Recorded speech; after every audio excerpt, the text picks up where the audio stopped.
Solo levelling का नया chapter यानी चैप्टर 20 आ चुका है गाइस, और आज आ चुका है तो मैं रात में ही वीडियो बना रहा हूँ।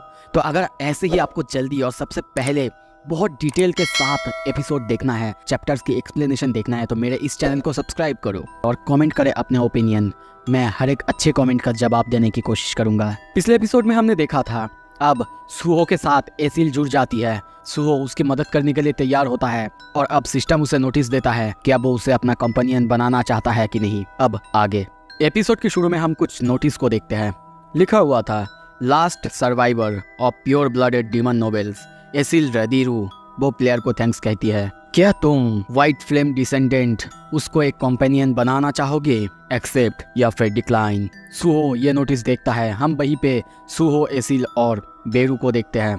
ये नोटिस देख के सुहो बहुत हैरान होता है और सोचता है क्या एसिल वो सेकंड मोनार्क का डिसेंडेंट है?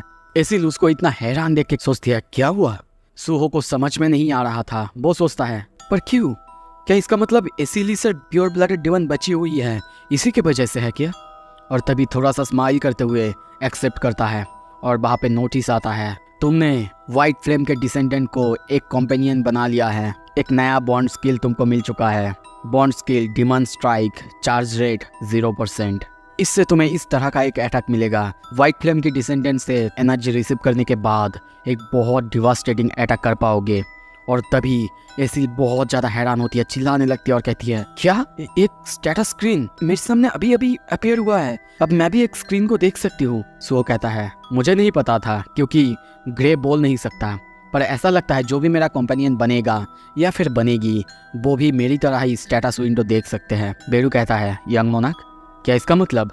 वो कहता है हाँ एसिल, वो अब मेरा कंपेनियन बन चुकी है, the white flame descendant. Esil चौंकती है और सोचती है क्या मैं वाइट फ्लेम डिसेंडेंट?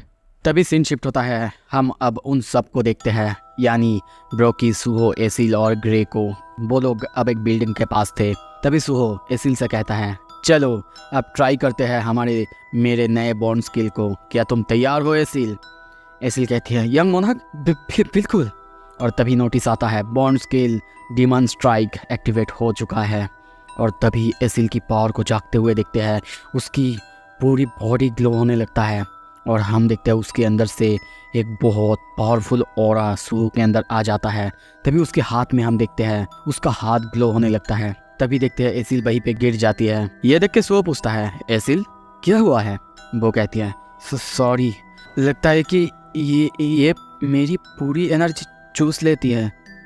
सुहो कहता है समझा, ठीक है जाके रेस्ट करो। और तभी अब सुहो को अपने पावर को अनलिश करने लगता है और सोचता है एक स्किल जिसने कि उसकी पूरी एनर्जी को ड्रेन कर दिया है, तो फिर ये कितना पावरफुल हो सकता है। और तभी देखते हैं वो अपनी पंच को रेडी करने लगता है। एसिल भी सोचती है एक ऐसी स्किल जिससे मैं अपने अंदर की एनर्जी को यंग मोनार्क के अंदर ट्रांसफर कर सकता हूँ। सुहो भी सामने पंच मारते हुए सोचता है शायद हो सकता है ये एक इनक्रेडिबल अटैक। पर जब वो पंच मारता है कुछ देर बाद देखता है वहाँ पे ज़्यादा कुछ हुआ ही नहीं था, बस नॉर्मल सा ही था। और ये देख के सुहो, बेरू सभी चौंके हुए थे। बेरू कहता है ऐसा नहीं लगता कि ये अटैक उतना ज़्यादा काम का कुछ है, जैसे कि ये आपका नॉर्मल अटैक ही है यंग मोनार्क। सुहो कहता है देख के लगता है कि ये ग्रे के बॉन्ड स्किल जैसा बिल्कुल नहीं है। दूसरी तरफ हम देखते हैं ये देख के अब ग्रे उसको चिढ़ाने लगता है। सुहो स्टेटस विंडो की तरफ देखता है और कहता है क्या ये इसीलिए क्योंकि इसका चार्ज रेट वो 0% है? पर मुझे ये भी नहीं पता है या फिर यहाँ पे कुछ भी मेंशन नहीं करा गया है कि इसको मैं रिचार्ज या फिर चार्ज कैसे करूँ। मुझे ये समझ में बिल्कुल नहीं आ रहा है कि मैं इसको यूज़ कैसे करूँगा। बेरू कहता है यंग मोनार्क, अगर मैं कुछ रिक्वेस्ट करूँ तो क्या मैं उन सारे डिमंस को खा सकता हूँ जिनको कि आप यहाँ पे लाए हैं? सुहो कहता है नहीं, उनको मैं अपना शैडो सोल्जर बनाना चाहता हूँ जब भी मुझे ज़रूरत पड़े। और तभी देखते हैं वो उनकी तरफ हाथ करते हुए कहता है अराइज। पर तभी नोटिस आता है इनका माना कॉन्टामिनेटेड है और इसीलिए इनके ऊपर शैडो एक्सट्रैक्शन नहीं किया जा सकता है। बेरू समझाता है यहाँ तक कि जो माई लेग यानी चंग जिनबो द शैडो मोनार्क थे वो भी इन डिमंस को शैडो सोल्जर नहीं बना सकते थे क्योंकि इनका माना कॉन्टामिनेटेड होता है या फिर इनका सोल करप्टेड होता है। ये सुन के सुहो कहता है क्या अगर ऐसा ही है तो उनका सोल अगर करप्टेड है ही तो ठीक है, तुम बेरू खा सकते हो जाके उनको। अब ये सुन के एसिल रोने लगती है क्योंकि वो खुद एक डीमन है। कुछ देर बाद सुहो उसके पास आता है, उसे वही हीलिंग पोशन देते हुए कहता है इसे पी लो, तुम अच्छा फील करोगी। एसिल उसे थैंक यू कहती है और उसको इतना तकलीफ देने के लिए भी माफ़ी मांगती है, पर सुहो कहता है नहीं कोई बात नहीं, और वैसे भी अगर सोचूं तो तुम्हारे पास अब जाने के लिए कोई जगह नहीं है, तो तुम इस जगह को जैसे चाहे वैसे इस्तेमाल कर सकती हो, इस जगह के थोड़े से हिस्से को तुम इस्तेमाल कर सकती हो। यह सुन के एसिल बहुत शौक या फिर थैंकफुल होती है कि यंग मोनार्क उसको इतना मदद दे रहे हैं। तभी नोटिस आता है part of the shadow dungeon has been designated as the domain of the white flame, यानी शैडो डंजन के अंदर कुछ हिस्सा अब व्हाइट फ्लेम की डिसेंडेंट के नाम किया गया है और एसिल रदीरू को इस डोमेन का मास्टर बनाया गया है। सुहो उसकी तरफ देखते हुए हंसते हुए कहता है अब हम कंपेनियन हैं एसिल, तुम चिंता मत करो। दूसरी तरफ अब बेरू चीखने लगता है। ये देख के वो लोग उसकी तरफ देखते हैं।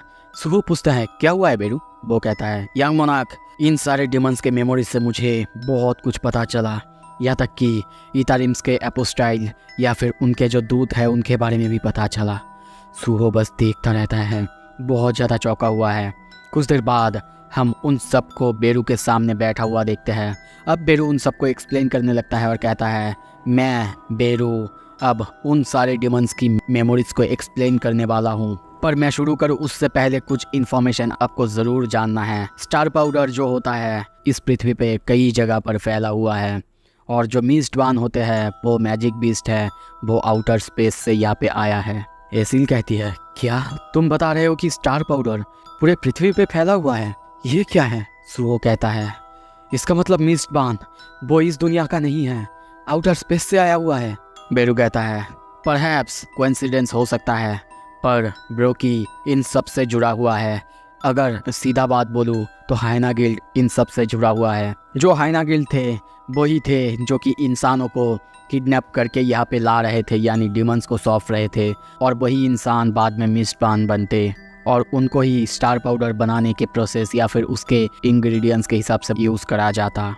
और सिर्फ यही जगह नहीं जिसको कि हमने तबाह किया था जहाँ पे स्टार पाउडर बनाया जाता है यंग मोनार्क, बल्कि ऐसे कई सारे जगह हैं जहाँ पे स्टार पाउडर बनाया जाता है। उस जगह को हम स्टार पाउडर फैक्ट्रीज कहते हैं। अगर इन सारे बातों को मैं समराइज़ करूँ, हाइना गिल्ड ह्यूमंस को किडनैप करते हैं, उसके बाद द रीपर गिल्ड वो उनको डिलीवर करते हैं फैक्ट्रीज़ में, और उसके बाद फैक्ट्रीज़ उनको स्टार पाउडर बनाने के लिए यूज़ करते हैं। अब तो ये बिल्कुल पक्का है इतारिम्स इन सब के पीछे है। ये सब बातें सुन के सुहो सोच रहा था, पर तभी बेरू कहता है पर एक चीज़ है यंग मोनार्क, इन सब मैन्युफैक्चरिंग के पीछे एक ह्यूमन है। सुहो सोचता है क्या एक ह्यूमन? बेरू कहता है यह है इतारिम्स के दूत जो कि इस पृथ्वी पर कहीं पे छुपे हुए हैं।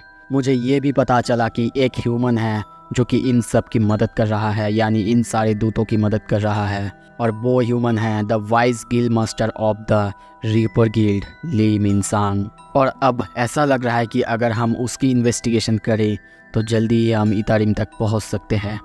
तभी सीन शिफ्ट होता है हंटर एसोसिएशन के बिल्डिंग के बाहर। हम देखते हैं सारे रिपोर्टर्स को, वो लोग किसी का इंतज़ार कर रहे थे। तभी सामने से एंट्री होता है ली मिनसांग। वो जब उनके सामने आता है सभी उसके साथ बात करने के लिए, इंटरव्यू लेने के लिए आगे आते हैं। सवाल करते हैं कि हंटर एसोसिएशन के अंदर आखिर क्या हुआ है। वो कहता है ज़्यादा कुछ नहीं, मेरे ऊपर कोई एलोगेशन थे ही नहीं, तो क्या होगा। तभी और एक बंदा पूछता है क्या आपको सच में नहीं पता था जो हाइना गिल्ड जिसे कि रीपर गिल्ड के द्वारा सपोर्ट किया जा रहा था वो सिविलियंस को किडनैप कर रहे हैं? और एक सवाल, बहुत सारे हंटर्स को मारा जा रहा है या फिर मर रहे हैं, जैसे कि वहाँ पे सिविल स्टेशन फील्ड में हुआ जो कि रीपर गिल्ड के द्वारा मैनेज किया जाता है। इन सब के बारे में आपके क्या थॉट्स हैं? तभी हम ली को देखते हैं।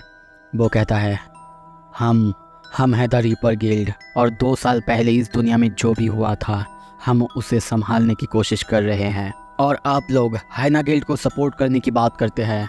हमने हाइना गिल्ड को सपोर्ट किया क्योंकि उनमें ज़्यादा ताकत ही नहीं थे। उनके गिल्ड के अंदर ज़्यादातर तो डी रैंक के ही हंटर्स थे, और इसीलिए हमने उनकी मदद की ताकि वो लोग जल्दी जल्दी यहाँ पे आए, लोगों की मदद कर सके। पर इतना सब कुछ करने के बाद भी मुझे कभी लगा ही नहीं था जो मैं कर रहा हूँ वो कभी गलत हो सकता है, या फिर उसके वजह से इतना सब कुछ हो सकता है, जबकि मेरा इंटेंशन कभी ख़राब था ही नहीं। अगर सच में मैं ये सब कुछ मैनेज करने में थोड़ा सा और केयर करता या फिर अटेंशन देता, वो रोने लगता है और कहता है तो फिर कोई भी या फिर किसी को भी मरना नहीं पड़ता आज।